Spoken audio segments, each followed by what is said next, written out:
Hello বন্ধুরা, বাংলা নিউজে আপনাকে স্বাগত। শুরুতে সংবাদের শিরোনাম, পরে বিস্তারিত জানিয়ে দেব আমাদের হাতে থাকা সর্বশেষ গুরুত্বপূর্ণ আপডেট বাংলা সংবাদ। দুর্নীতি দমন কমিশন আজ ৫ জন সাবেক প্রভাবশালী মন্ত্রী স্থাবর অস্থাবর সম্পদ বাজেয়াপ্তের আইনি নোটিশ জারি করেছে। এ তালিকায় পরবর্তী কার নাম তা নিয়ে চলছে ফিসফাস।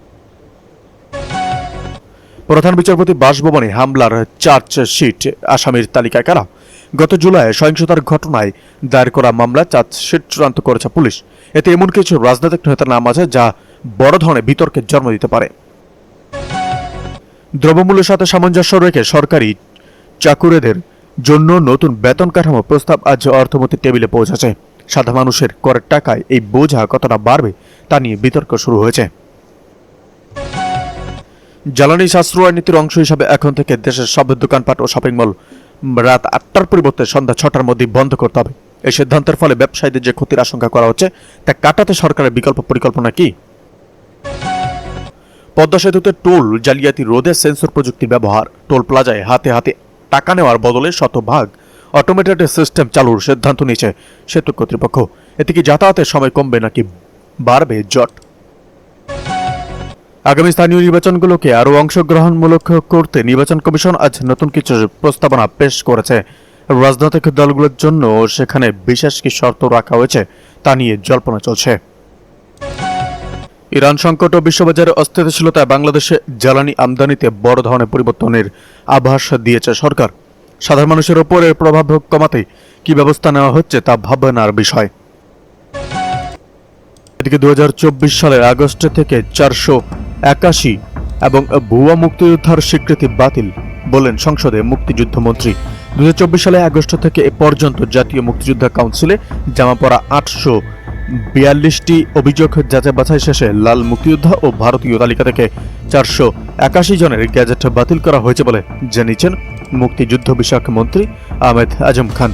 বুধবার জাতীয় সংসদে সরকার দলীয় সংসদ সদস্য এম মাহবুব উদ্দিন খোকনের এক প্রশ্নের জবাবে মন্ত্রী এসব তথ্য জানান। স্পিকার হাফিজ উদ্দিন আহমেদের সভাপতিত্বে প্রশ্নোত্তর অনুষ্ঠিত হয়। মন্ত্রী বলেন, ২০২৪ সালে আগস্ট থেকে এ পর্যন্ত ৮৪২টি অভিযোগ জমুকায় পাঠানো হয়েছে। সেগুলো যাচাই বাছাই শেষে ৮৪১ জনের গ্যাজেট লাল মুক্তিযোদ্ধা ও ভারতীয় তালিকা থেকে বাতিল করা হয়েছে। জমুকা প্রতিষ্ঠার পর থেকে এ পর্যন্ত ১০৩টি সভার মাধ্যমে মোট ৬,৪৬৫ জনের গ্যাজেট বাতিলের সুপারিশ। এদিকে দেশে ফিরতে চাওয়া প্রবাসীদের ফিরিয়ে আনার ব্যবস্থা করা হচ্ছে বলেন পররাষ্ট্র প্রতিমন্ত্রী।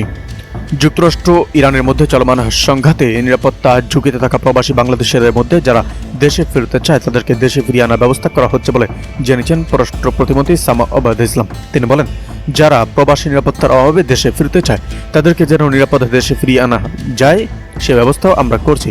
ইতিমধ্যে কিছু বাংলাদেশিকে চার্টার্ড ফ্লাইটে দেশে ফিরিয়ে আনা হয়েছে। শনিবার বিকেলে ফরিদপুরের নগরকান্দা উপজেলার লস্করদিয়া গ্রামে নিজ বাড়িতে সনাতন ধর্মাবলম্বীদের সাথে মত বিনিময় শেষে সাংবাদিকদের এক প্রশ্নের জবাবে এসব কথা বলেন পররাষ্ট্র প্রতিমন্ত্রী। বলেন, চলমান সংঘাতে এ পর্যন্ত ৮ জন বাংলাদেশি নিহত হয়েছেন, যার মধ্যে একমাত্র নারী দীপালি নিহত হয়েছেন। এ বিষয়ে সরকার সর্বোচ্চ গুরুত্ব দিয়ে কাজ করছে। তিনি বলেন, ইতিমধ্যে পররাষ্ট্র মন্ত্রণালয় নিহতদের পরিবারের সঙ্গে যোগাযোগ করেছে, তার বোনের সঙ্গে কথা বলা হয়েছে। পাশাপাশি জেলা প্রশাসক ও পুলিশ সুপারও পরিবারের সঙ্গে যোগাযোগ করেছেন।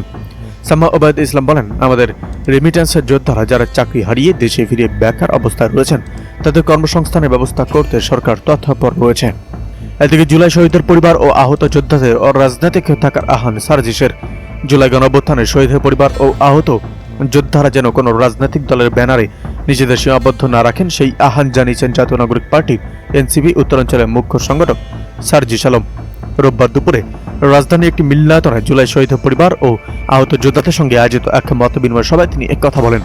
সার্জিস আলম অভিযোগ করেন, বর্তমান রাজনৈতিক প্রেক্ষাপটে বিএনপি ও আওয়ামী লীগের মধ্যে একটি অলিখিত সমঝোতা তৈরি হয়েছে। তিনি বলেন, দুঃখজনক হলেও সত্য, বিএনপি আওয়ামী লীগের ভোটের মাধ্যমে ক্ষমতায় এসেছে। আওয়ামী লীগের বিভিন্ন স্তরের নেতাকর্মী এমনকি শেখ হাসিনাও দেশের বাইরে থেকে এখন এই ধরনের কথা বলছেন। এই রাজনৈতিক সমীকরণের কারণে জুলাই অভ্যুত্থানের সময় আন্দোলনকারীদের ওপর হামলাকারী এবং খুনের মামলার অনেক দাগী আসামি বর্তমানে জামিন পেয়ে যাচ্ছে বলে তিনি দাবি করেন।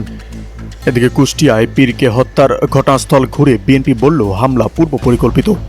কুষ্টিয়া দৌলতপুরে পীর শামীম রেজা ওরফে জাহাঙ্গীরকে হত্যার পর ঘটনাস্থল পরিদর্শন করেছে রাজনৈতিক প্ল্যাটফর্ম নেটওয়ার্ক ফর পিপলস অ্যাকশনের অর্থাৎ এনপিএ একটি প্রতিনিধি দল পরিদর্শন শেষে এনপিএ নেতারা বলেছেন, ঘটনাটি সুস্পষ্টভাবে পরিকল্পিত ও সংগঠিত। এ ধরনের প্রকাশ্য ও পূর্ব পরিকল্পিত সহিংসতার পরও আইনশৃঙ্খলা রক্ষাকারী বাহিনীর পক্ষ থেকে এখনো কোনো দৃশ্যমান তদন্ত কার্যক্রম শুরু না হওয়া এবং কাউকে গ্রেপ্তার না করার চরম উদাসীনতার পরিচয় দেয়। ধর্ম অবমাননার অভিযোগ তুলে গতকাল শনিবার দুপুরে দৌলতপুর উপজেলার ফিলিপনগরে পীর সামিম রেজাকে পিটিয়ে ও কুপিয়ে হত্যা করা হয়। ঘটনাস্থল পরিদর্শন করতে আজ রোববার দৌলতপুরের ফিলিপনগর গ্রামে যান এনপিসির কেন্দ্রীয় কাউন্সিলের সদস্য অনিকের রায় ও মেঘমল্লা বসু। এদিকে আমি এলাকায় মুখ দেখাতে পারি না, এলাকার মানুষ আমাকে এখন বেঁধে রাখবে।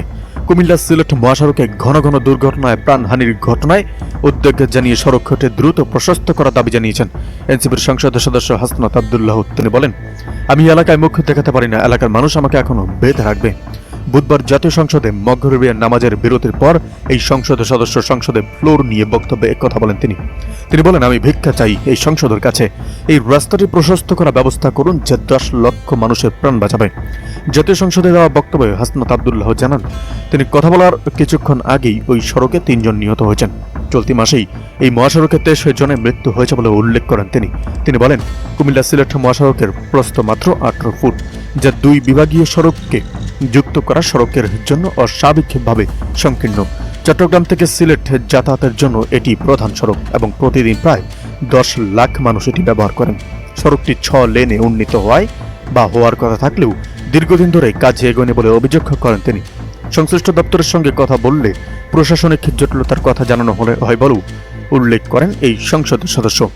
এ বিষয়ে সভাপতির আসনে থাকা ডেপুটি স্পিকার কায়সার কামাল তাকে নির্ধারিত বিধি অনুযায়ী নোটিশ দেওয়ার পরামর্শ দেন। তিনি বলেন, সেটি সবচেয়ে যথাযথ উপায় হবে। তখন মাননীয় প্রধানমন্ত্রী এবং মাননীয় মন্ত্রী জবাব দেবেন এবং তা কার্য পদ্ধতি অনুযায়ী সম্পন্ন হবে।